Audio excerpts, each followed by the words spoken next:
আজকে আমি আলোচনা করব কমপ্লিটিং সেন্টেন্স নিয়ে। আর এই গ্রামার আইটেমটি এসএসসি এইচএসসি পরীক্ষা ছাড়াও বিভিন্ন ধরনের কম্পিটিটিভ এক্সামে এসে থাকে।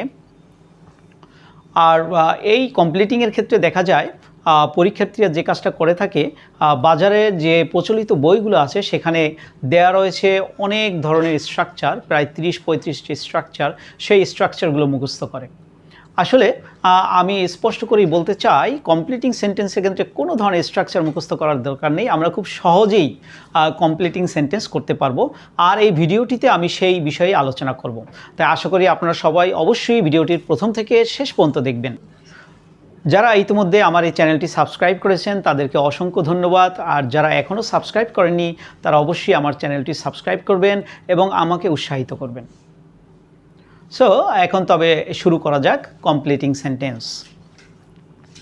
কমপ্লিটিং সেন্টেন্স করার সময় আমাদের যে বিষয়টি সবসময় মনে রাখতে হবে সেটি হলো সহজ বাংলায় চিন্তা করতে হবে।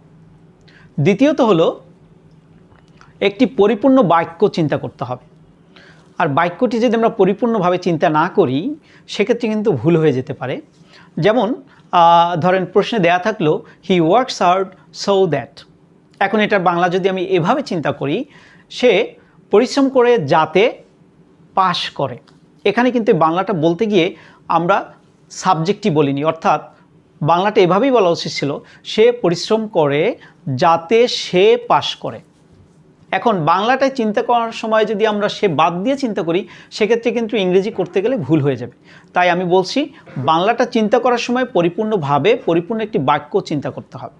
তৃতীয় যেটা মনে রাখতে হবে, প্রশ্ন অনুযায়ী বা প্রয়োজন অনুযায়ী শব্দগুচ্ছ অথবা বাক্যাংশ ব্যবহার করতে হবে। চতুর্থত নির্দিষ্ট কিছু কনজাংশন আছে, সেই কনজাংশন বা লিঙ্কারগুলোর অর্থ আমাদের মুখস্থ রাখতে হবে।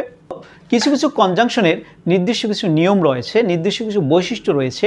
সেন্টেন্সটি লেখার সময় সেই বৈশিষ্ট্যগুলো আমাদের অবশ্যই মনে রাখতে হবে। প্রথমে হলো লেস্ট। এই লেস্ট কনজাংশনটি অর্থ হলো যাতে না অথবা এই ভয়ে যে। আমরা এবং এই কনজাংশনটির বৈশিষ্ট্য যেটি হলো, এই কনজাংশনের পরে যে সাবজেক্ট বসবে এবং সাবজেক্টের পরে অবশ্যই ভার্বটির বেস ফর্ম বসবে অথবা ভার্বটির সাথে শুড যোগ করেও লেখা যাবে। এবার কিছু এক্সাম্পল দেখি। নাম্বার এ, ওয়াক ফাস্ট লেস্ট। এটা অর্থ কী দাঁড়ায়? দ্রুত হাঁটো যাতে না। সো এরপর আমরা বাংলা অংশ যুক্ত করি, যাতে না তুমি ট্রেন মিস করো। সো এটা ইংলিশ কী হবে? Lest you should miss the train. মনে রাখবে এখানে আমরা শুড না লিখলেও হতো, এভাবে লিখতে পারতাম lest you miss the train. Number B, take your umbrella lest. এর অর্থ হলো ছাতাটি নাও যাতে না। এর সাথে মিলিয়ে বাংলা বলতে পারি তুমি বৃষ্টিতে ভিজে না যাও। সো কি দাঁড়ালো? You should be drenched in the rain.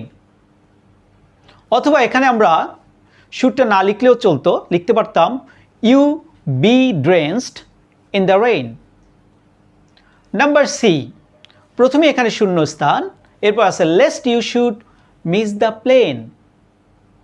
অর্থাৎ যাতে না তুমি প্লেন মিস করো। সো আগে কী দেওয়া যায়? আগে আমরা দিতে পারি দ্রুত করো। দ্রুত করো যাতে না আমরা প্লেন মিস করি। তো দ্রুত করে আমরা ইংলিশটা কি লিখতে পারি? লিখতে পারি হারি আপ।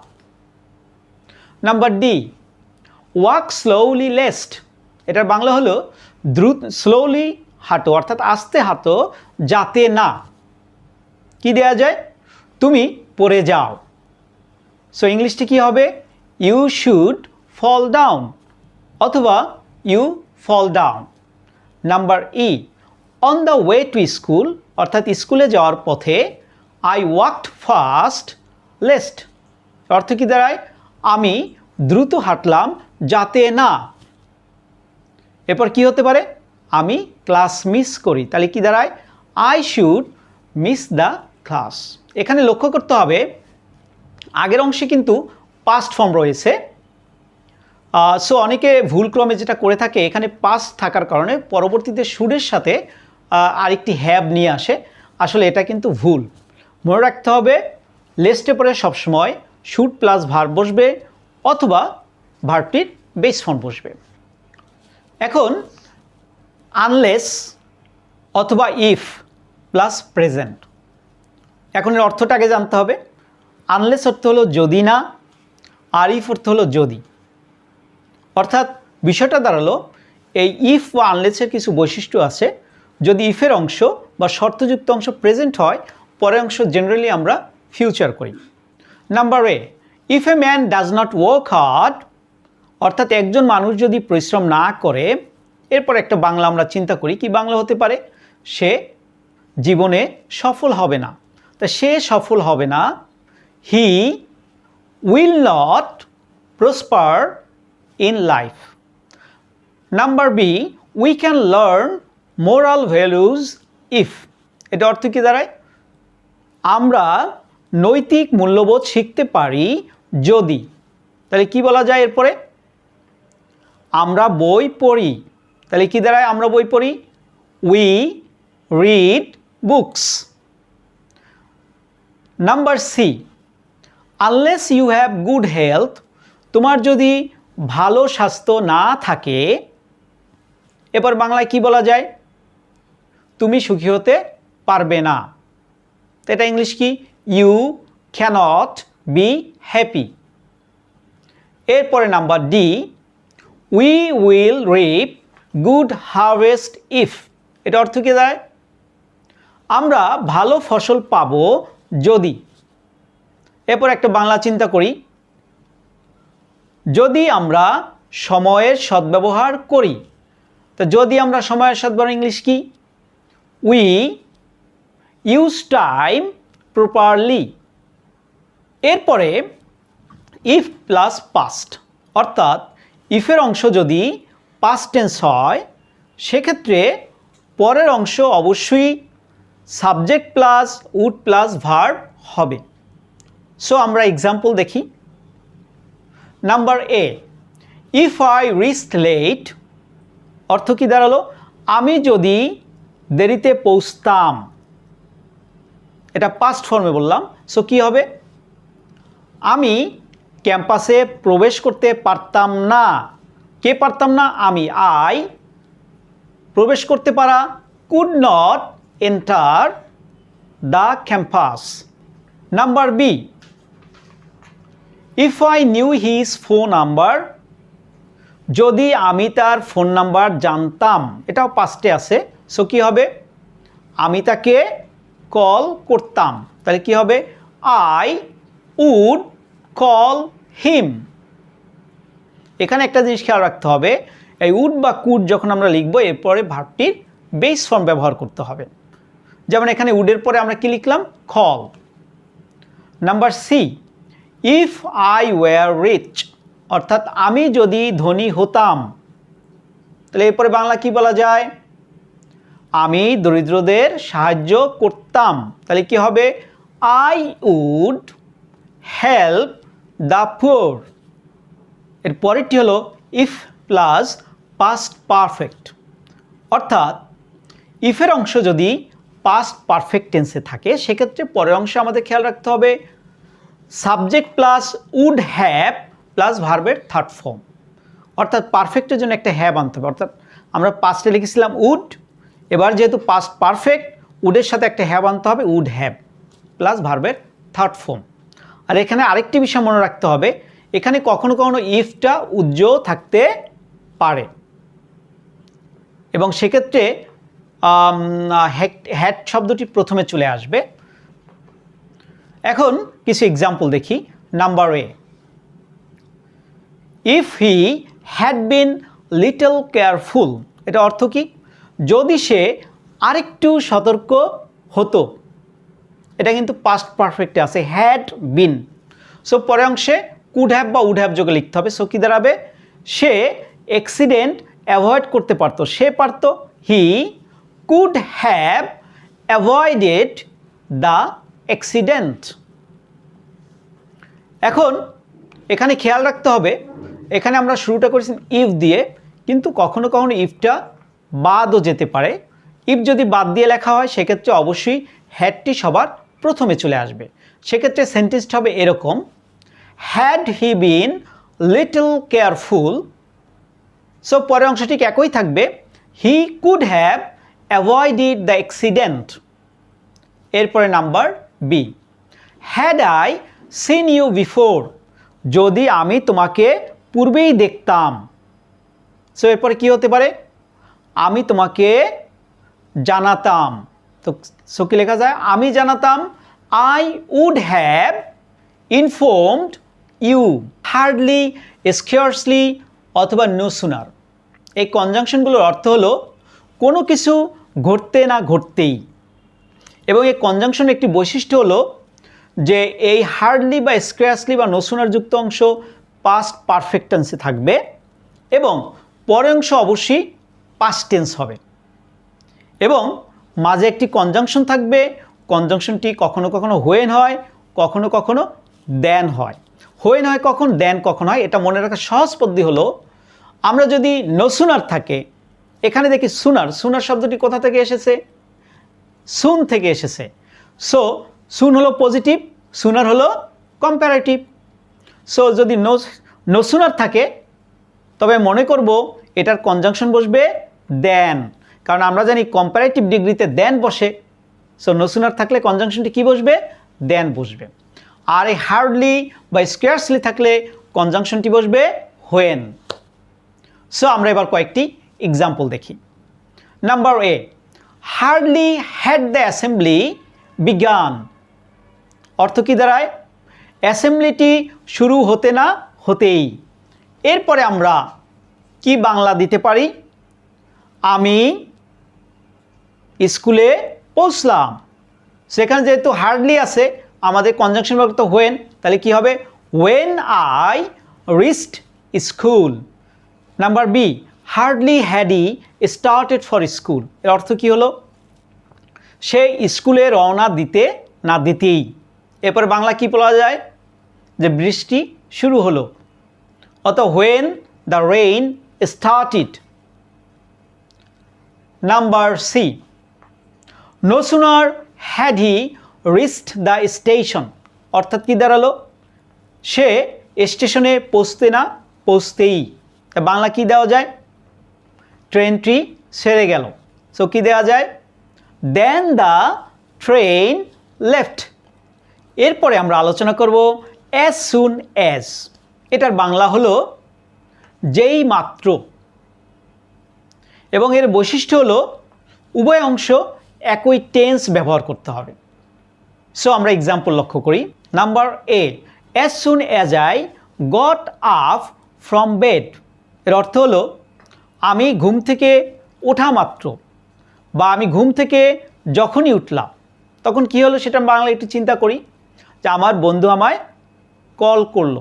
সো এটা কি ইংলিশ কী হবে, মাই ফ্রেন্ড কল্ড মি। এরপরে number B, as soon as I saw him, এটা অর্থ কী দাঁড়ায়, যেইমাত্র আমি তাকে দেখলাম। এবার বাংলা কি দেওয়া যায়, সে পালিয়ে গেল বা দৌড়ে গেল। সো ইংলিশটি কী হবে, হি র্যান অ্যাওয়ে। এরপরে কনজাংশনটি হলো সিন্স অ্যাজ বিকজ।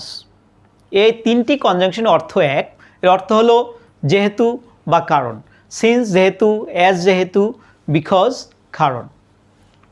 এবং এক্ষেত্রে নিয়ম হলো অর্থ অনুযায়ী দুটো বাক্যাংশ যুক্ত করতে হবে।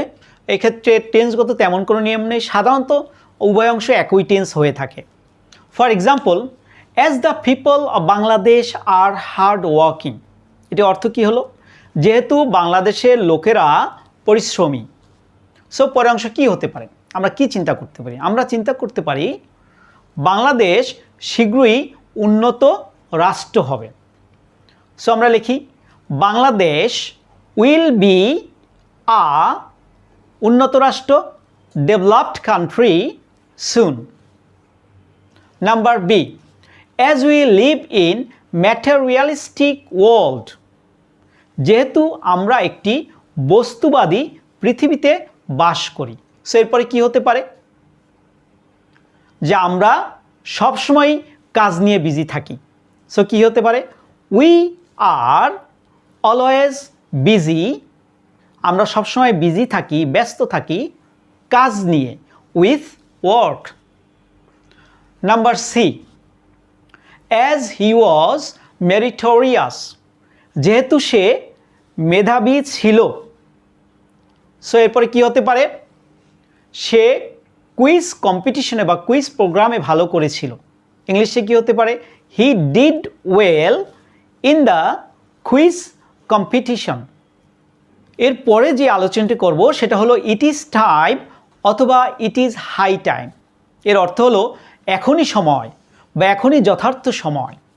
এরপরে আমরা টু প্লাস ভার্বও লিখতে পারি, অথবা এরপরে যদি সাবজেক্ট থাকে সেক্ষেত্রে অবশ্যই ভার্বটির পাস্ট টেন্স আমরা লিখব। এবার তবে এক্সাম্পল দেখি। ইট ইজ টাইম অর্থাৎ এখনই সময়, এরপরে কি দেয়া যায়, আমরা দুর্নীতি বন্ধ করব। তাহলে কি লেখা যায়, we stopped corruption. Number B, it is high time, এখনই সময়। এরপরে আমরা চাইলে টু দিয়ে লিখতে পারি, সেটা কি দাঁড়াবে, টু স্টপ করাপশন। এরপরে হলো অ্যাজ ইফ বা অ্যাজ দো। এই কনজাংশনটির অর্থ হলো যেন, এবং এর একটি বৈশিষ্ট্য হলো প্রথম অংশ যদি প্রেজেন্ট হয় পরের অংশ পাস্ট হবে, এবং প্রথম অংশ পাস্ট হলে পরের অংশ পাস্ট পারফেক্ট হবে। সো আমরা এক্সাম্পল দেখি। The lady speaks as if, অর্থাৎ ভদ্রমহিলা এমনভাবে কথা বলে যেন। এবার কি বলা যায়, যেন সে সব কিছুই জানে। এখানে যেহেতু প্রেজেন্ট বলেছি, এখন সে সব কিছুই জানে, এটা পাস্টে বলতে হবে। তাহলে কি দাঁড়ায়, she knew everything. Number B, we love and help one another as if. এটার অর্থ কি দাঁড়ায়, আমরা পরস্পরকে ভালোবাসি এবং সাহায্য করি যেন। তবে এখন কি বলা যায়, যেন আমরা একই রক্তের। আমরা একই রক্তের কি হবে, we are of the same blood. এবার number C, he pretends as if, অর্থাৎ সে ভাব নেয় যেন। কি হতে পারে, সে একটা পাগল। সো কি বলা যায়, হি war mad. Number D, he spoke as though. এটা অর্থ কি দাঁড়ায়, সে এমনভাবে কথা বলল যেন। এবং খেয়াল করতে হবে প্রথম অংশ পাস্ট আছে, সো পরের অংশ অবশ্যই পাস্ট পারফেক্ট হবে।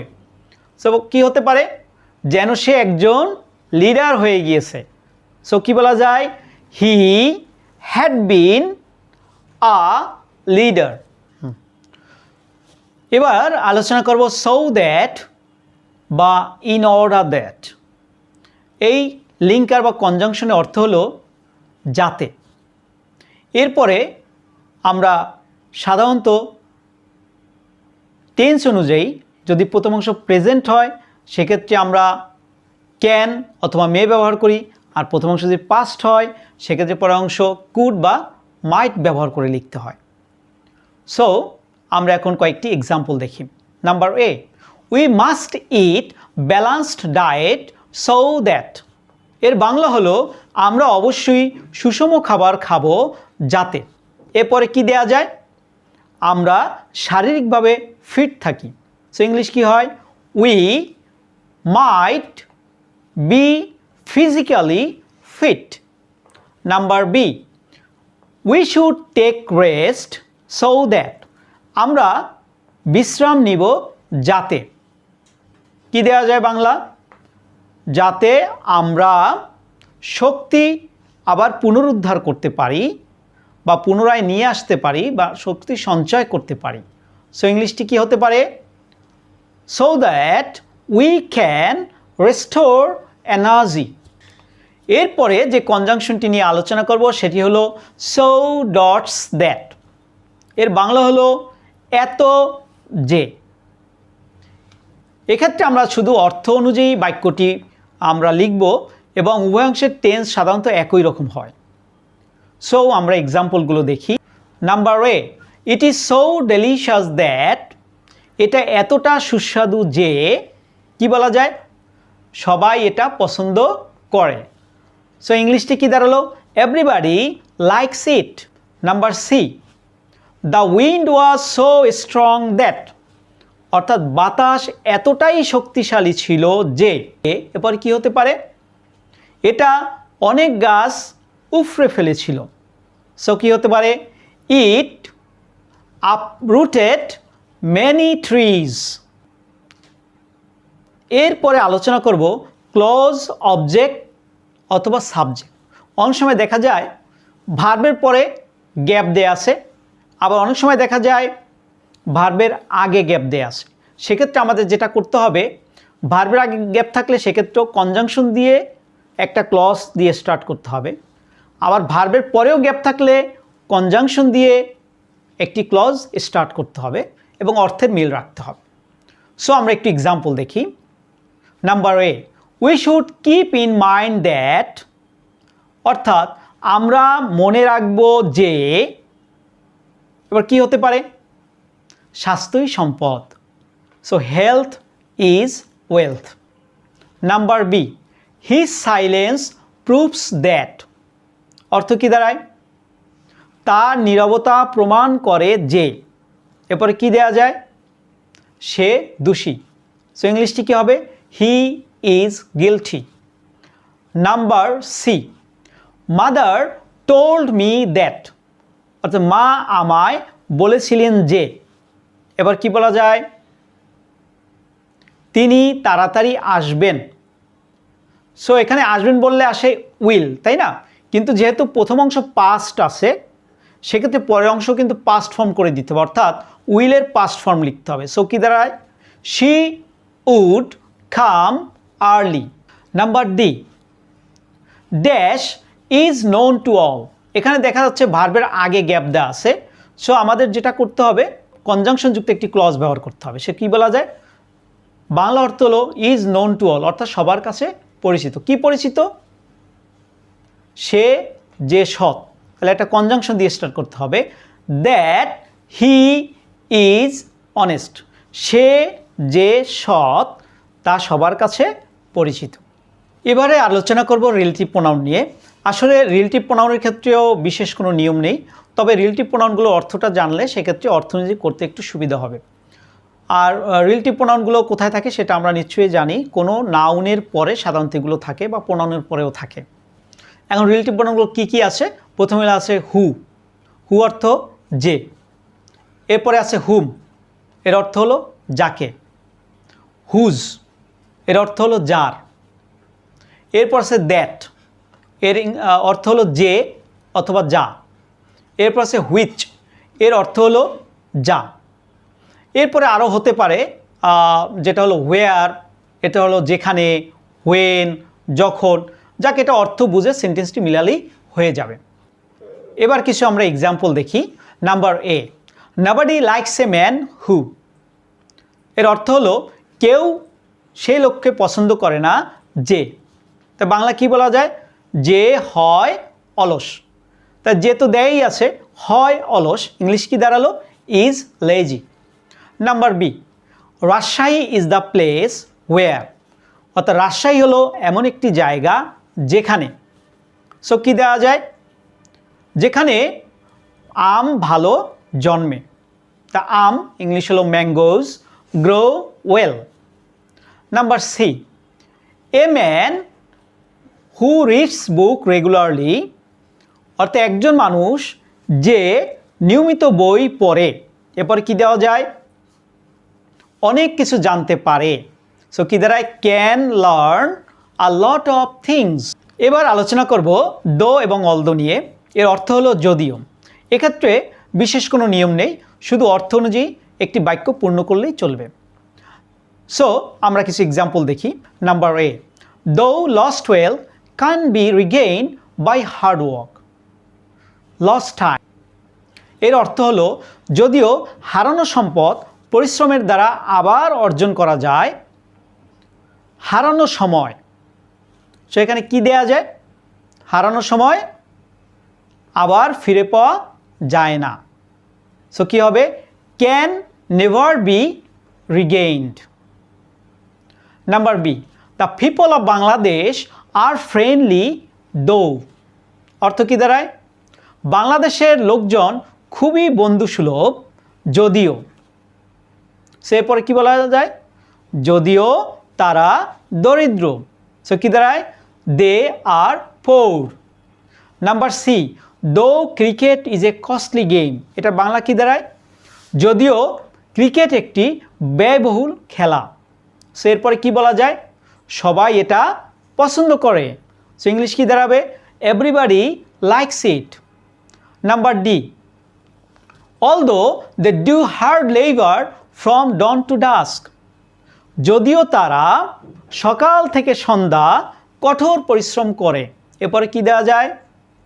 তারা একবেলা পেট পুরে খেতে পারে না। সো কি ইংলিশটি কী হবে? They can not have a square meal. A square meal এর অর্থ হলো পেট পুরে খাবার। অনেক সময় কমপ্লিটিংয়ের ক্ষেত্রে এমন কিছু সেন্টেন্স দেয়া থাকে যেখানে কোনো ধরনের কনজাংশন থাকে না। সেক্ষেত্রে যে কাজটি করতে হবে, অর্থ অনুযায়ী জাস্ট বাক্যটি পূরণ করলেই চলবে। এক্ষেত্রে একটি ফ্রেজও ব্যবহার করা লাগতে পারে, আবার অনেক সময় কনজাংশন সহ একটি ক্লজও ব্যবহার করা লাগতে পারে। অর্থাৎ টোটালি নির্ভর করবে সেন্টেন্সটি অর্থের উপরে। এরকম কিছু এক্সাম্পল আমরা দেখি। Number A, this is Bangladesh. এর অর্থ হলো এই হয় বাংলাদেশ। এরপর অর্থ অনুযায়ী আমরা একটা অংশ লিখতে পারি, যেটা হয় আমার মাতৃভূমি। সো ইংলিশ কী দাঁড়ায়? Which is my motherland. Number B, dash cannot succeed. অর্থাৎ সফল হতে পারে না। এখন এখানে একটা অংশ আমরা এভাবে লিখতে পারি, আ লেজি ম্যান। যেমন এটা একটি আমি ফ্রেজ দিয়ে করলাম, আ লেজি ম্যান। তাতেও আমার সেন্টেন্সটি কমপ্লিট হলো। অর্থাৎ একজন অলস লোক সফল হতে পারে না। আর আমরা চাইলে একটি ক্লজ দিয়েও লিখতে পারি, দোজ হু আর লেজি। যারা হয় অলস। আমরা যেটা দিয়ে করব সেটাতেই হবে। Number C, cricket is a game. অর্থাৎ ক্রিকেট হলো একটি খেলা। এরপরে আমরা অর্থ অনুযায়ী লিখতে পারি, যেটা সবাইকে আকর্ষণ করে। সো ইংলিশটি কী হবে? Which attracts everyone. Number D, he asked me. অর্থাৎ সে আমাকে জিজ্ঞাসা করলো। এরপরে আমি অর্থ অনুযায়ী মিলাবো যে কখন আমি আসব। সো কখন ইংলিশ হলো ওয়েন আই উড কাম। এখানে যদিও আমরা বাংলায় বলেছি আসব, উইল অর্থগতভাবে আসে, কিন্তু খেয়াল রাখতে হবে প্রথম অংশ যেহেতু পাস্ট ফর্মে আছে, হি আস্কড মি পাস্ট ফর্মে, তাই আমরা এখানে উইলের পাস্ট করেছি, অর্থাৎ when I would come. Number D, in fact we all are always. প্রকৃতপক্ষে আমরা সব সময়। এবার কী দেওয়া যায়? কাজ নিয়ে ব্যস্ত। তাহলে কি? Busy with work. শিক্ষার্থীরা, এখানে আমি কমপ্লিটিংয়ের অনেকগুলো কনজাংশনের ব্যবহার দেখিয়েছি এবং সবচেয়ে একটি গুরুত্বপূর্ণ বিষয় হলো যে এই যে আমি এক্সাম্পলগুলো দিয়েছি সেগুলো বিভিন্ন বোর্ড কোয়েশ্চেন থেকে নেয়া। এগুলো ঠিকমতো শিখলেই বোর্ড কোয়েশ্চেনগুলো সলভ হয়ে যাবে। যাক, আশা করি ভিডিওটি সবার ভালো লেগেছে। আর যদি ভালো লেগে থাকে অবশ্যই লাইক, সাবস্ক্রাইব এবং শেয়ার করবেন। আর আপনার একটি শেয়ার আরও 10 জনকে জানার সুযোগ করে দিবে। সবাই ভালো থাকবেন, সুস্থ থাকবেন।